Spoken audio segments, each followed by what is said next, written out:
So, in continuation, sabi natin, before natin makuha yung bending moment o bending stress ng ating beam, una, kailangan natin muna malaman kung compact yung ating section. To check for compactness, or yung section natin, pwede maging compact, non-compact, or slender. Okay, to check for compactness, we have yan. So, NSCP classifies cross-sectional shape as compact, non-compact, and slender depending on the values of width to thickness ratio. So, explain na natin yung width to thickness ratio before. That is BF over 2TF pagkay wide flange. BF over TF naman pagkay C-section. Okay, again, si compact section, yung lambda niya ay less than or equal to lambda P. So, that is compact. So, bali, ito na yung upper limit ng compact section. Pag naman gumit na yung lambda kay lambda T and lambda R, nasa non-compact section na siya. And again, pag naman mas malaki na siya kaysa kay lambda R, babalik ta rin natin lambda R, lambda. So, siya na ay isang slender section. Okay, ano ngayon si lambda? Though na-explain na natin to before, ang pinagkaiba naman nito yung H. Okay? Kay web, kay flange, wala eh. BF over 2TF for I section yan. Tapos, BF over TF naman for C shape. Ano naman yung H dito ngayon? So, balikan natin yung I section natin or yung wide flange.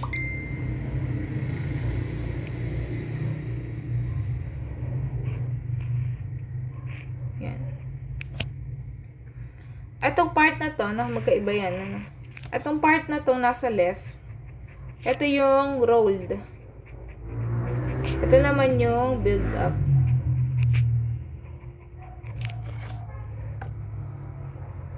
Pag rolled yung section natin, meron pa siyang fillet dito. Yan, may fillet pa siya. Kinukuha nating H dyan, ay hanggang dyan lang. Hanggang dito lang. Yan lang yung H. Wherein, pag build up yung section natin, yung H natin, ito. Ayan. So, from fillet, yung outer fillet na yan, hanggang dito sa flange, yan ay yung K design. K-des. Tinatawag. Tapos, ito naman yung thickness ng flange. Okay, so, ibig sabihin, pag pag rolled yung section natin, yung H natin, equal siya sa total depth minus 2 K design. O K-des, or simply K. Pag naman build up, may nawala.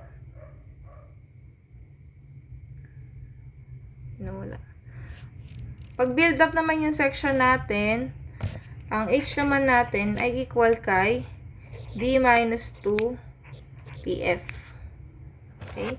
Pag naman yung section natin rolled, tapos yung properties na binigay ay hindi kasama si K design, pwede nyo nang kunin as this D minus 2 TF.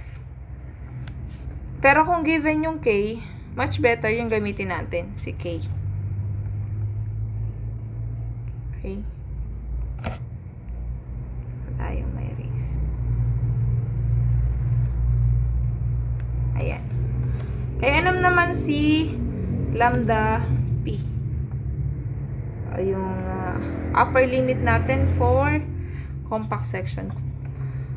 Okay, for flange, yung lambda P natin ay 0.38 square root of E over Fy. Kay web naman, yan ay 3.76 square root of E over Fy. And then, what else? Ano naman si lambda R?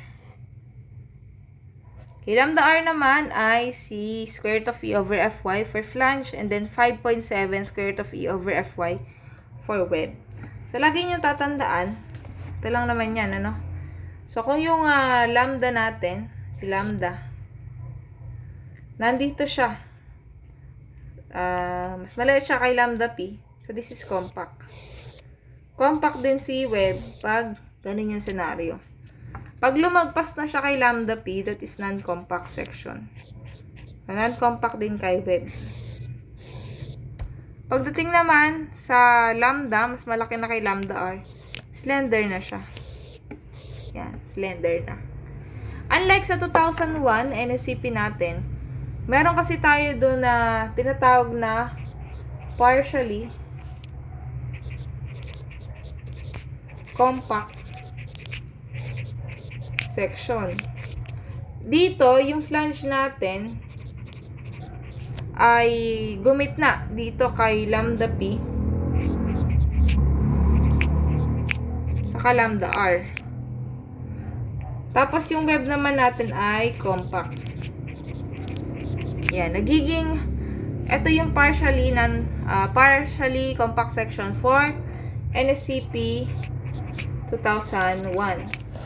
Pagdating naman kay NSCP 2015, kung ano yung pinakamababang category niya, yun siya. So, hindi na siya partially compact section for NSCP 2015. Pag yun ang nangyari, that is non-compact section. Pinakamababa kasing category natin si slender, sunod si non-compact, and lastly si compact section. So, therefore, ayun nga, pag yung flange mo, okay, pag si flange mo, compact, si web mo naman, compact. So, therefore, compact yung section. Pag si flange mo, naging non-compact,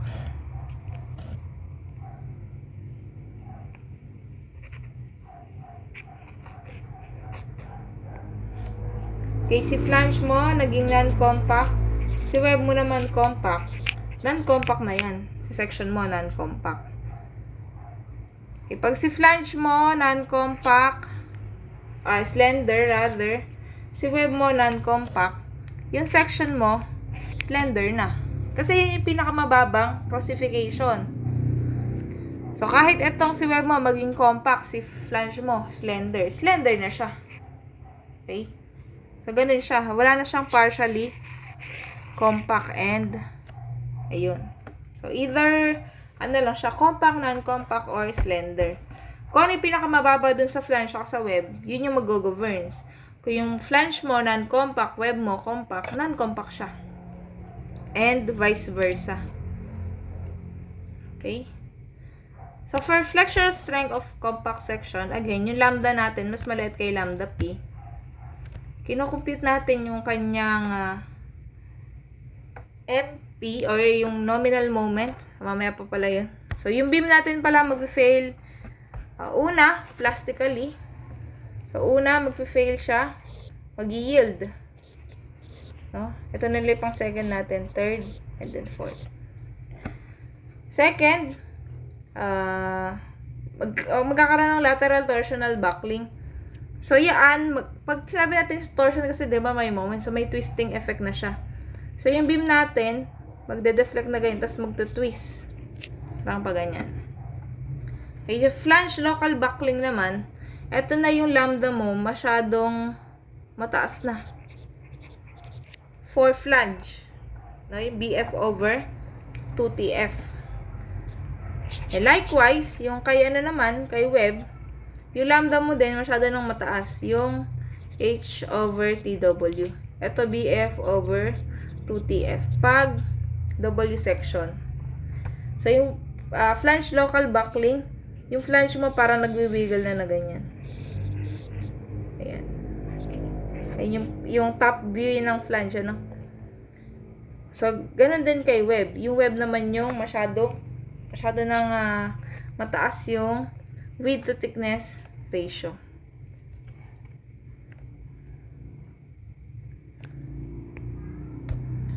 So, most beams are designed in such a way that their flanges are restrained against lateral buckling. So, the upper flange of the beam are used to support concrete slab or deck and are often incorporated in the slab. Thus, this type of beams fall into zone number 1. Ano ba yung zone na to? So, for compact section, meron pa palang tatlong zone. Zone 1, Zone 2, Zone 3. O, yung Zone 1 that is laterally supported, closely spaced yung lateral bracing natin. So, yung beam fail plastically. Zone 2 naman, partially laterally supported, moderate on brace length. So, yung beam nagpa-fail naman inelastically. Balik pala tayo dito.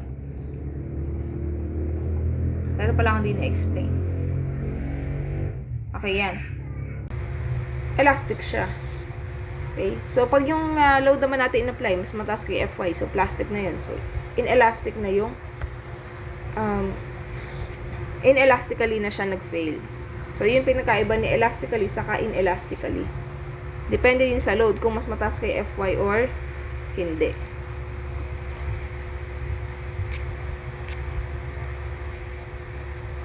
Okay, may zone 1, zone 2, zone 3.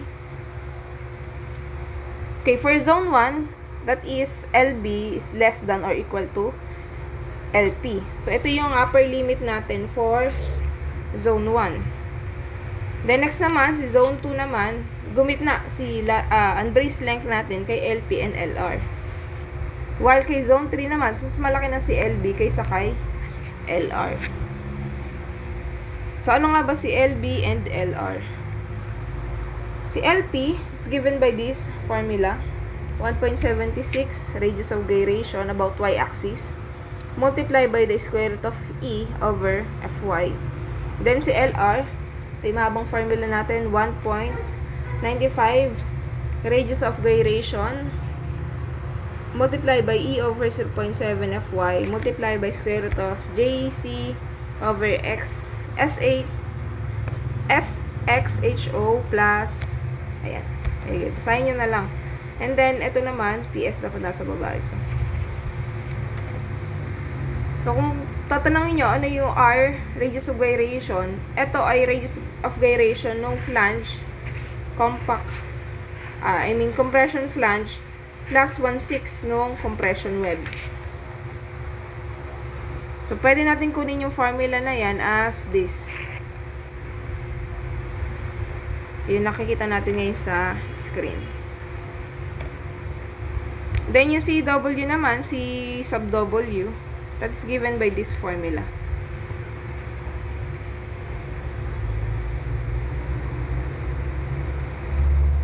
Okay, where E yung modulus of elasticity ng steel, so 200 megapascal, 200,000 megapascal. J is torsional constant, IY, then H sub O, distance between flanges, centroid.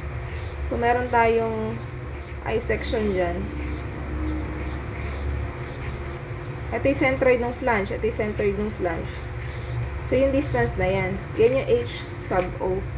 So, kung centroid ng flange yung kukuhanin natin, rectangle yung flange natin. So, ito ay TF over 2. Yung TF over 2 yan, itong nasa baba din is TF over 2. Kaya H sub O natin ay D minus TF. Okay, CW, warping constant. C sub B is lateral torsional buckling modification. Okay, ano yung C sub B naman ngayon? O yung torsional constant muna. Meron tayo ditong iba't ibang section. So, we have wide flange. So, ito yung torsional constant niya. Meron din tayong channel section. Given yung torsional constant, T section. And then, angle. Kapag compact yung section, nasan yung CB?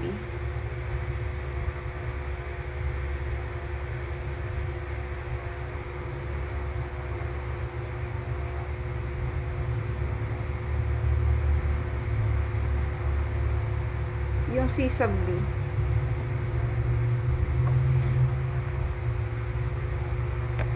Ay, teka lang. Baka mamaya pa. Okay, next muna natin. Eh, nasa dulo pa pala yung CB. Dito muna tayo. So, pag compact yung section, and then, nag-fall siya sa zone 1, yung nominal moment natin, magiging equal kay plastic moment.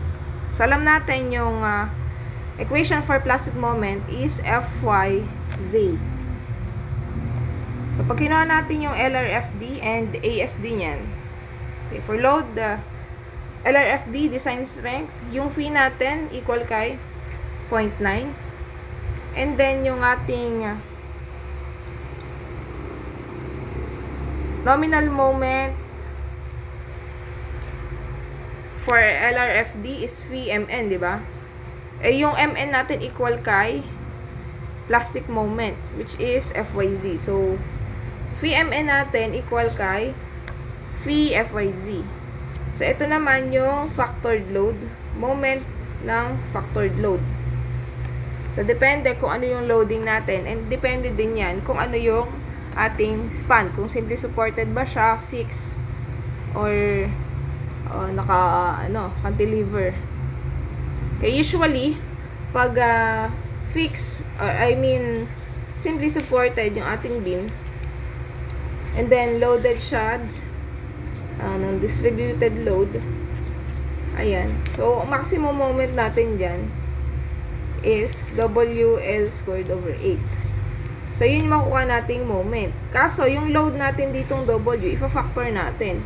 Diba? Ang dead load plus live load. Alam na patunayan natin na dun sa ating discussion earlier, pag dead load sa live load yung ating combination, that is simply 1.2 dead load plus 1.6 live load.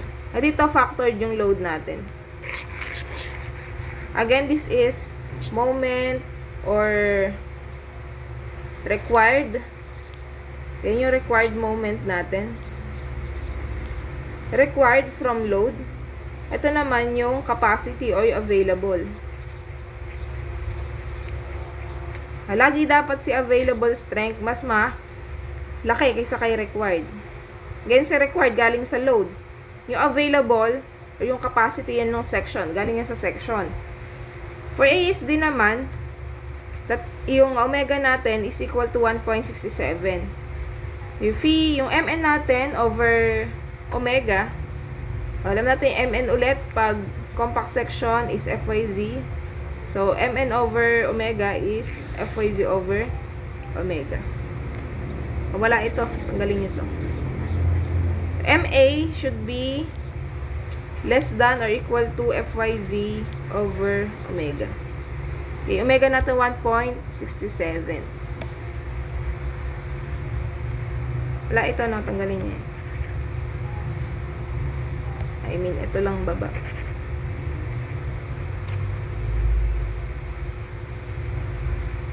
Baka hindi yan kasalin.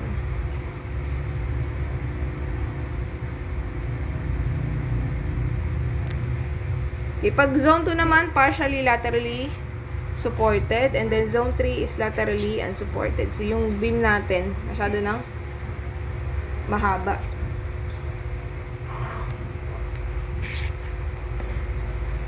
Okay, next tayo.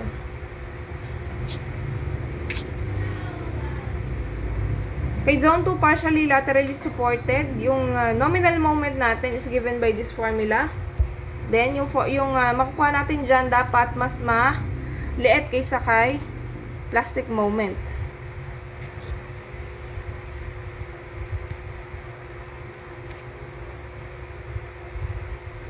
Pag zone 3 naman, laterally unsupported, yung nominal moment natin is given by this formula. Again, yung makukompute natin dapat mas maliit kaysa kay plastic moment. From equation, hindi natin alam yung value ni FCR. So, si FCR, ayan, yung equation niya. And then, ito na ngayon si CB. Ano ba si CB? Paano natin kukumputin si CB? So, bending coefficient CB is given by this formula. Ngayon, yung meron na yan ding giniven na din yan sa mga tag ito. Or pre-computed na din. May nilagay na din sila na pag simply supported, ganito yung loading. Makikita nyo yan dun sa book natin sa steel. Bigyan ko na lang din kayo ng copy. Pero pag gusto nyo mano-mano, ito yung formula niya. Okay. Kukunin mo si M max, saka si M sub A, M sub B, M sub C.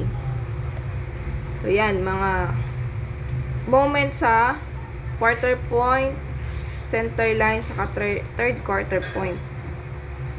So, si CB naman is 1.0 for cantilever beams or overhangs. Kung si RM na may kukunin mo, yung cross-section niya, 1 yan pag doubly symmetric.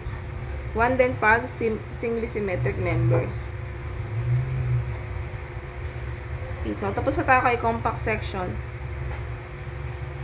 To summarize lang yung ating compact section. So, kung meron tayong compact section and then laterally supported, yung MN natin, nominal moment equal kay plastic moment. Pag naman gumitna yung unsupported length natin kay LB saka kay LR, ito yung gagamitin natin equation. And then pag slender naman, yung MN natin FCR SX. So FCR is this. Punta tayo sa non-compact section. Yung lambda, gumitna kay lambda P and then lambda R. Pag gumitna si lambda natin, yung nominal moment natin is given by this formula. Check nyo yung L ano ba?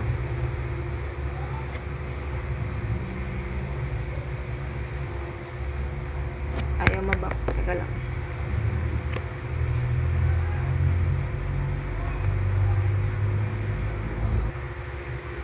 Kung papansinin nyo yung formula natin dun sa partially unsupported, yung LB gumitna kay LP saka LR. Okay, pansinin nyo itong nasa gitna, yung nasa bracket na yan. Yan lang yung nabago doon, ano? Yung lambda parang naging L.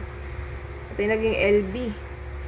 And then LP, LR, LP. Check nyo na lang. Basta yan yung nabago doon, di ba? So, kung nagkakabisa kayo ng equation, ayan. So, magandang ma-check nyo yun. Okay, punta naman tayo kay slender. So, pag sinabi natin slender, di ba, this is a slender man. So, mahaba na payat. Pag stout naman, maliit tapos mataba. Pag slender na i-beam natin, masyado nang mahaba si width to thickness ratio. Yung MN natin, given by the formula 0.9 E KCSX over lambda squared. Yung KC naman is 4 over square root of H over TW. So, that shall not exceed 0.35 nor be greater than 0.7, be less than 0.35